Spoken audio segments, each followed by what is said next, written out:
Hi again, everyone. I'm Ollie Matthews. This is the Narcissistic Resistance. No contribution with this video. Politics and platforming. What we're looking at is a new website being run by this gentleman here, Will Chamberlain. Those of you who follow me on Twitter or follow my Twitter, there's a few of you. No, I follow Will pretty closely. I watch a lot of his periscopes. I respect his opinion. He's a real smart lawyer. He definitely has the ear of somebody in the White House. You know, he was him along with a guy undercover Huber, who was another guy on Twitter. Really got the genesis of the Mueller investigation and the Bill Barr investigation and the Bill Barr being hired and the shutting down of the Mueller investigation and the obstruction and all that.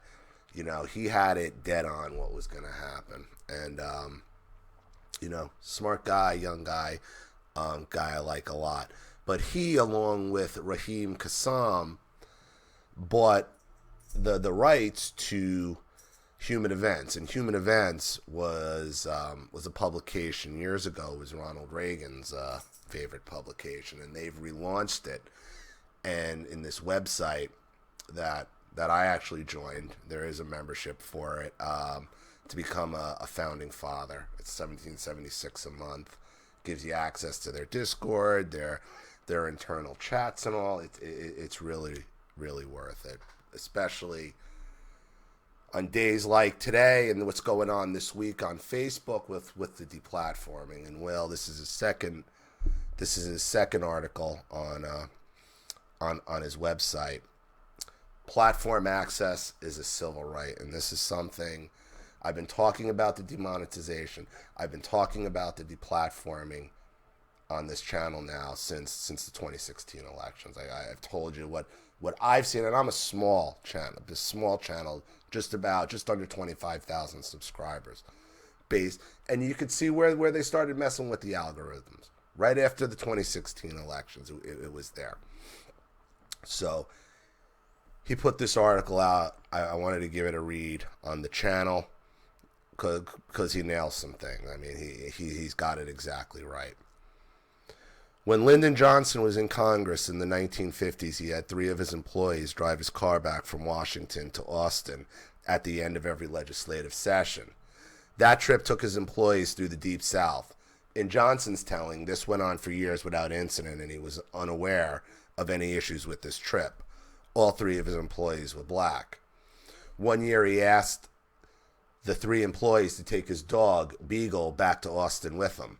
According to Robert C. Caro in Master of the Senate, one employee hesitated, explaining, "It's tough to get all the way from Washington to Texas.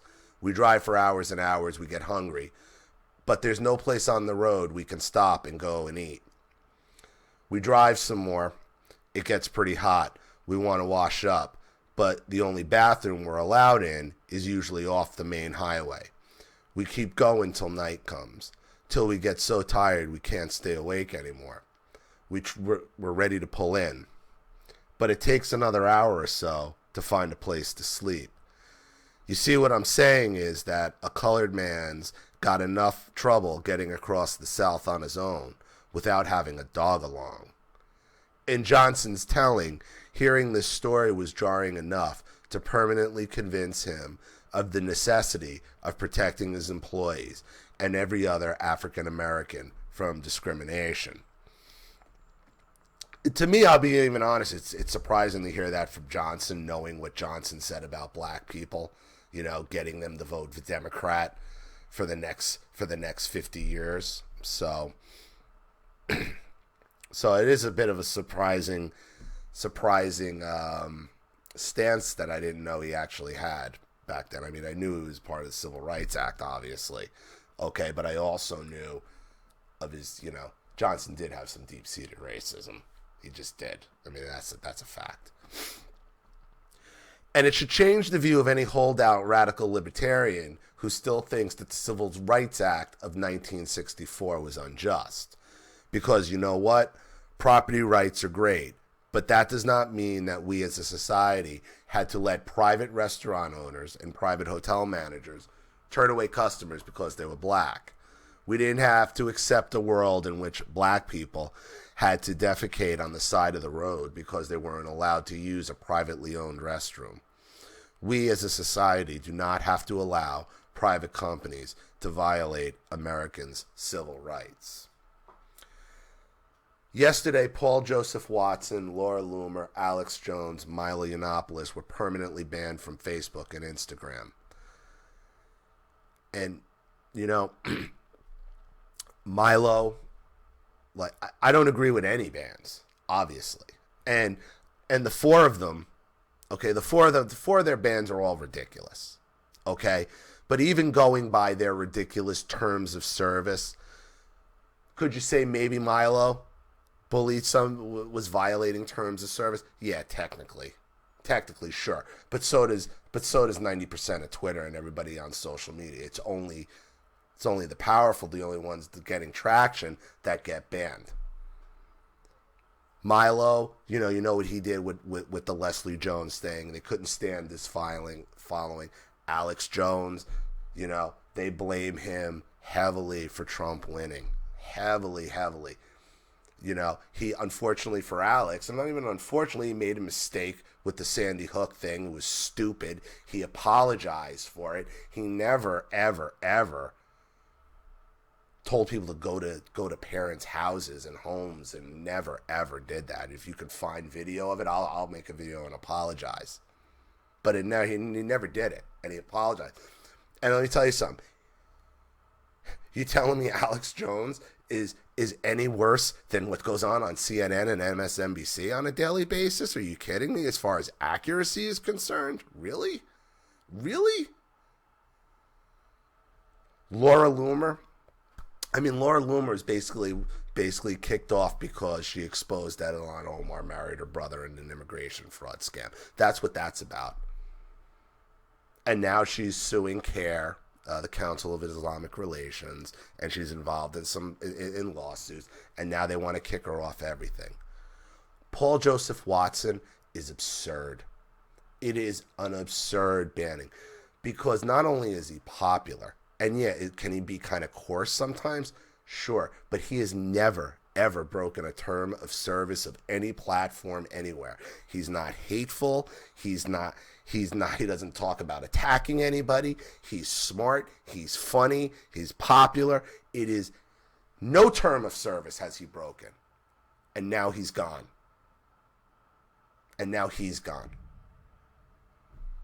Because nobody stood up when Milo and then Alex Jones. Nobody. InfoWars content itself was banned even more broadly. Accounts that share InfoWars content will see it deleted, and accounts that repeatedly share it will be banned themselves. For Watson, this is a non-trivial loss. While he still has massive platforms on YouTube and Twitter, he spent plenty of time building up his Facebook and Instagram accounts too. All that time and effort is now dissipated because of the decision of some petty leftist apparatchiks in Silicon Valley. Everything you build with the flip of a switch, as Raheem calls it, Raheem Kassam, Will's co-founder, calls him, some nerd at a computer decides you're not part of this anymore. You're not a person, you're deplatformed.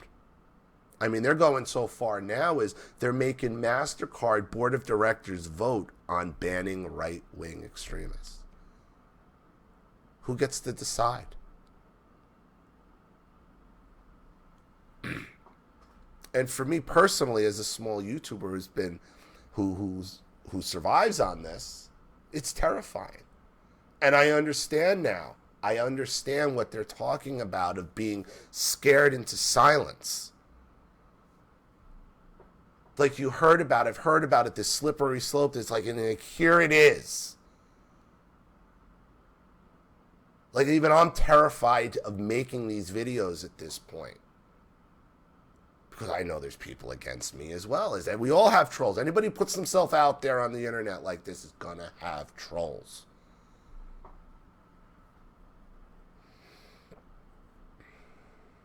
But for Loomer and Yiannopoulos, this was a death blow. Yeah, Milo's in bad shape. He's bankrupt. He's losing all his stuff. He can't work. All he did, he gave speeches about, anti-feminism speeches. And he would stand there and he'd debate you for as long as you wanted to debate. And they couldn't beat him. So they ban him. They call him a Nazi. I mean, he's a gay Jew. He's married to a black guy.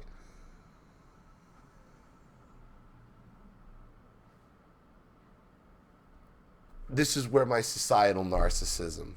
This is all part of it. It's all societal narcissism, the projection, the gaslighting that I've been talking about on this channel for 5 years now. Instagram was their only remaining platform, both having already been banned from Twitter. They no longer have any ability to meaningfully contribute to public discourse. They have been silenced, not by the government, but by the private companies, which together constitute the modern public square in 2019. And I told you guys this, that working for Macy's and working for IKEA in 20 years in corporate America, okay, I figured out, okay, the corporations and the government are the same people. It's the same thing. They are identical. Reading Laura Loomer's reaction should trouble anyone. What's the point of life anymore? I live in a digital gulag. Yesterday I wrote an article about how I was living in a digital gulag on Holocaust Remembrance Day. And today, even though I'm a Zionist, I have dedicated my life to combating Jew hatred. These Nazis in Silicon Valley banned me during Yom HaShoah with vile Jew haters like Louis Farrakhan and Paul Nealon. It's disgusting, but I don't expect anything less from these people who want me dead. They want to kill me, but I'd rather kill myself than let them take the victory lap.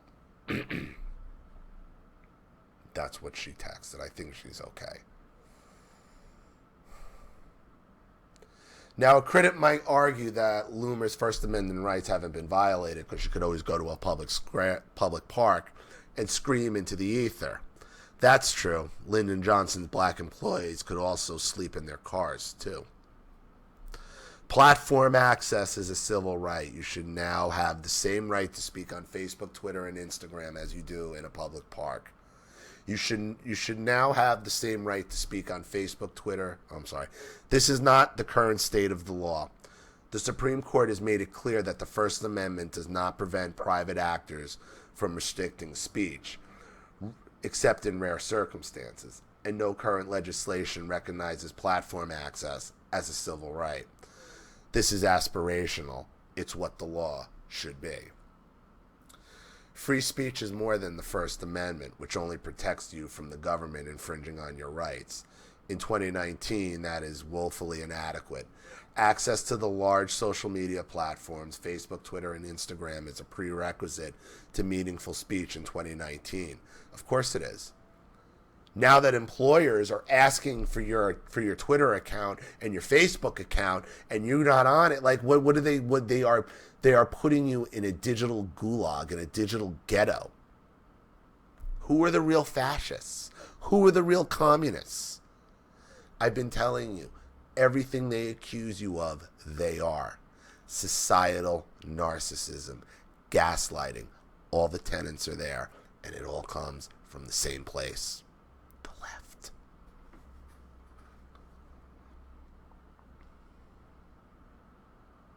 Social media companies certainly will strenuously object to this formulation, but they can hardly complain given that the federal government has underwritten and undergirded their development. The vast majority of serious public debate takes place there. Thus, access to large social media platforms is a civil right. When private companies violate civil rights, we pass laws to stop them from doing so. That's what we should do here. That's absolutely right. This is our public square now. This is it. I mean, as we progress technologically,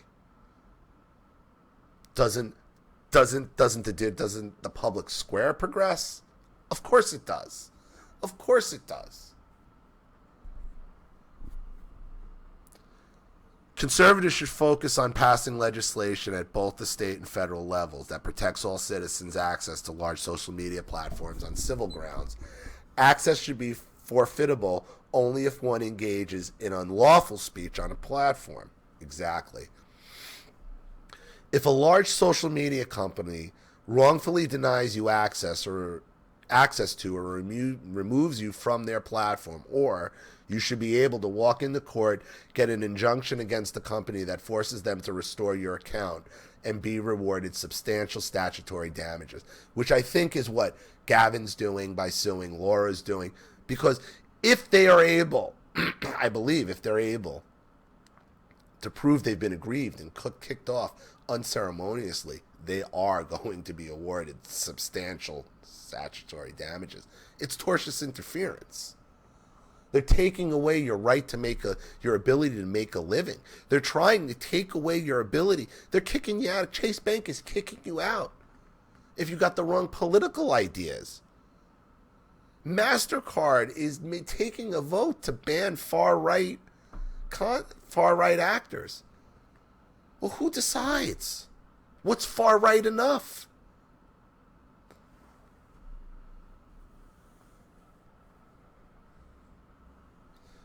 Notice I said both state and federal laws. It'll be a very serious challenge to get a federal law passed protecting this civil right, given the current composition of the Congress. But states with heavily Republican legislators can pass laws that protect their state citizens from deplatforming. Absolutely. Absolutely. Just like Florida today made it illegal to have a sanctuary. You can't be a sanctuary city in the state of Florida. Just like they did that, every state could do that if they wanted to. They should do that for social media. Absolutely, you should do that for social media. And I think, living in Florida as I do, and having, I think, right now, the best governor in the country, because DeSantis is just doing guy's just killing it. And he gets it. Maybe I'll make a call. Maybe I'm going to make a call on Monday, since it's Friday evening. I'll make a call on Monday to the governor, to the governor's hotline. Make a suggestion. What could it hurt?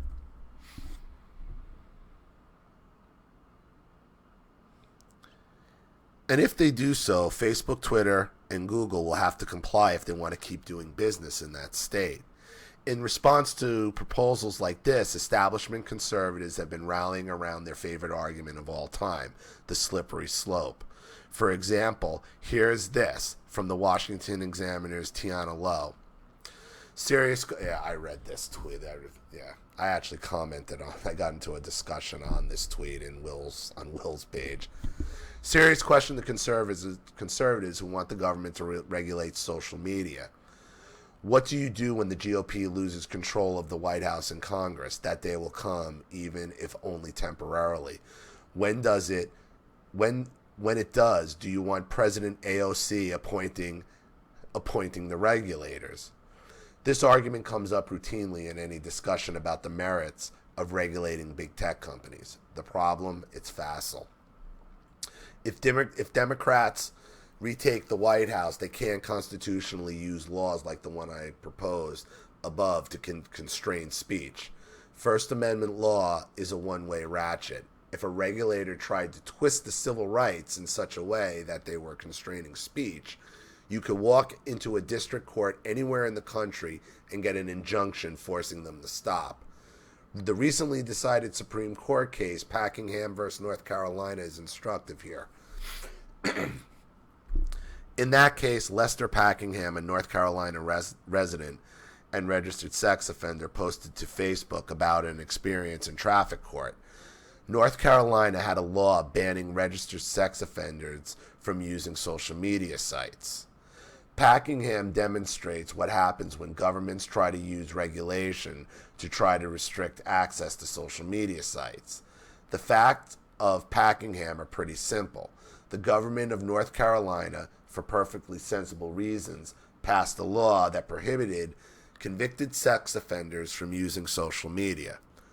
The Supreme Court, in a unanimous decision, found this speech constraint unconstitutional. So, in a nutshell, if a child molester can't be banned from Facebook, like, how you want to ban for actual acts? The guy is an actual child. Things he actually did. You can't ban him from Facebook, but you can be banned for thoughts. No, you can't. Not in the United States of America, you can't. And use very basic settled law to do so. Simply put, under long-standing First Amendment law, the government cannot restrict your access to the public square, as Justice Kennedy explained. By prohibiting sex offenders from use of those websites, North Carolina, with one broad stroke, bars access to what for many are the principal sources for knowing current events, checking ads for employment, speaking and listening in the modern public square, and otherwise exploring the vast realms of human thought and knowledge. In sum, to foreclose access to social media altogether is to prevent the user from engaging the legitimate exercise of First Amendment rights.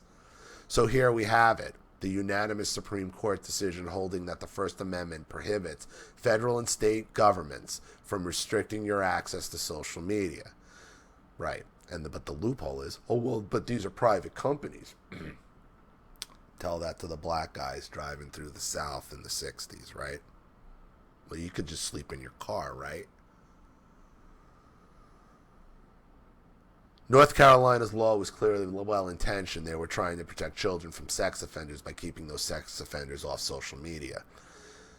But even a speech restriction that understandable did not pass constitutional muster, as it shouldn't either. Shouldn't be passing laws. We shouldn't be passing laws to supplement bad parenting or irresponsible parenting. It's too hard to monitor your kids online from sex offenders. So let's just ban the sex offenders from online. And that sounds like a good idea, but where does it stop? And if the Supreme Court says you can't ban them for acts that they've done, for crimes they've committed, how you think you're going to ban people for their thoughts or their opinions or their political beliefs? This isn't a close question. The concerns about government regulation being turned around to constrain speech are simply unfounded. Finally, and perhaps most importantly, the laws I'm proposing do not necessarily require regulators to enforce. By creating a private right of action that allows citizens to walk into court and get their accounts restored, it will be judges, not regulators, that protect civil right to platform access. This is similar to how other civil rights are protected.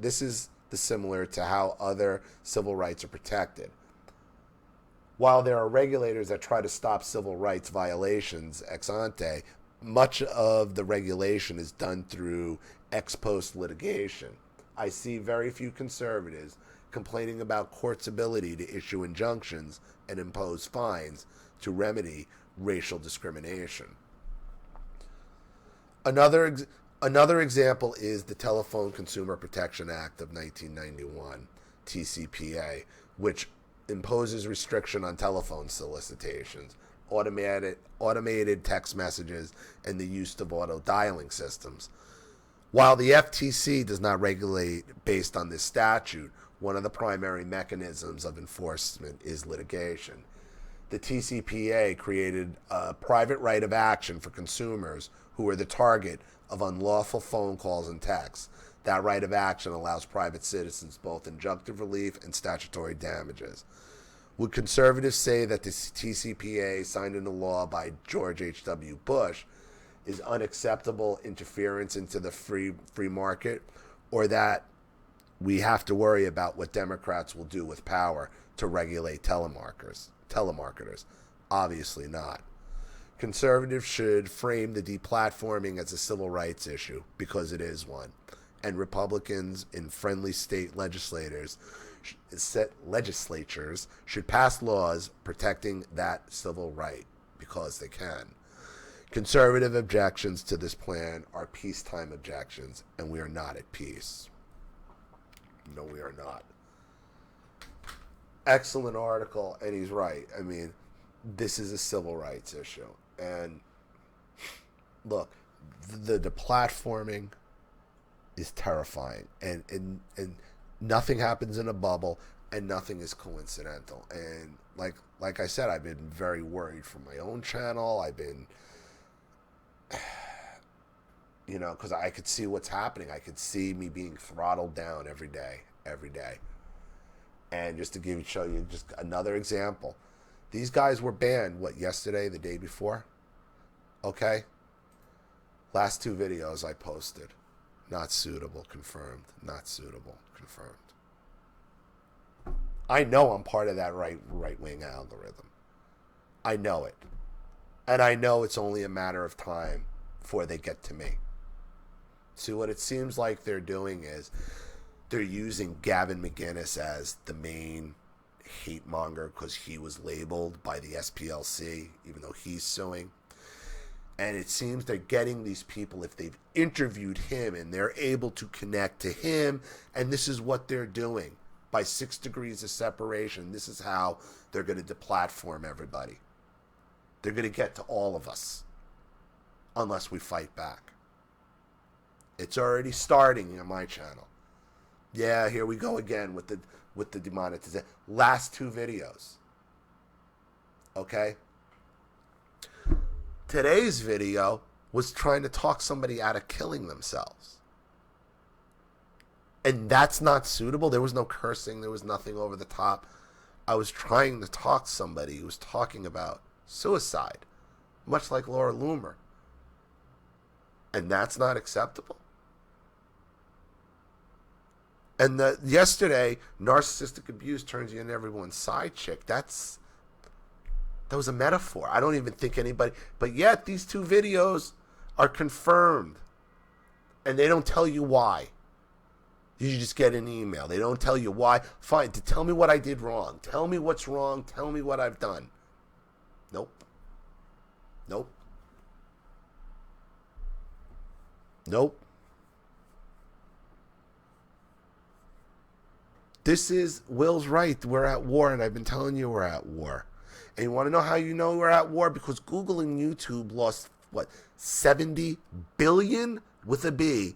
$70 billion on these new algorithms, what they're doing. Because the shit the content they're promoting,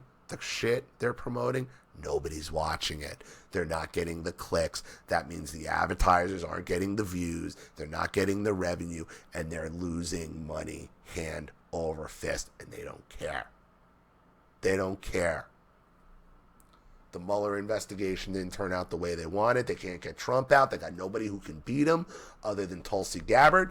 And no way they're going to let Tulsi Gabbard near that convention. No way. They haven't changed anything. They're going to screw whoever again. And they're going to try to give it to either Sleepy Joe or Beto.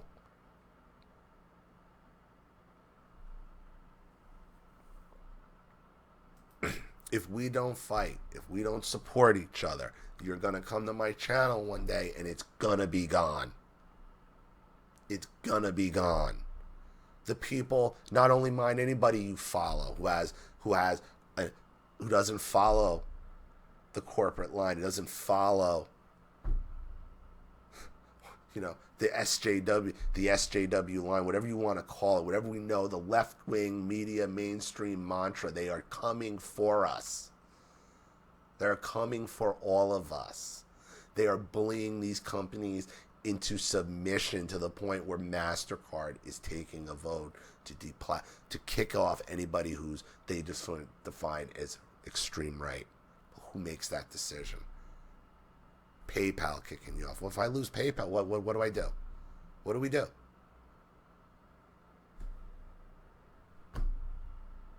And this tells me it's only a matter of time, and I can see it happening. So, please check out humanevents.com. It's I think it could be a rallying point for a lot of people because they are pretty independent. You know, they got this up and running. It's got name recognition. They seem pretty secure in what they're doing. You know, it's somewhere for our point of view to be heard. Don Jr. did an op-ed. Don Jr. is going to be pretty key in this deplatforming thing. He has to be, because he's our link, obviously, back to the White House. So, you know, this is important. It really is. And, you know, they almost had, they had me. And there's some other stuff going on, too, which I talked about in other videos. But the deplatforming thing has me terrified, and you guys know it has for a while. And I could see it. I could see what's going on. And the day these guys are kicked off, boom, I could see, every time I could see it happen. I could see my videos get throttled down. Boom, boom, confirmed by manual review. Like, they were on these videos. They were on. Usually it takes them like 2 days for them to re-review my video. They're on these things. They're boom, boom, boom. No good, no good. That's where we're at, everybody. That's where we're at. So, check out Human Events if you want to be join to become a founding father. I think there's a link down here. Come if you want to become a founding father. I think it's worth it. It's a well-run site. You get access to their Discord and all that. It'll be fun, and it's worth it. And I believe in supporting people. You know, we all support each other. We're all going to be around. So, let me know what you think in the comments section below. And if you want your story read on the channel, you have a topic you'd like me to cover, a narcissist you'd like to expose, you'd like to set up a Skype phone call, have a private video made, or a Facebook live chat, or you'd like to sponsor a video like this for someone who needs help and can't afford it, or just make a contribution to the channel in general to keep it supported, growing, and successful. Because this channel survives 100% on contributions from all of you. Without you guys, all this goes away.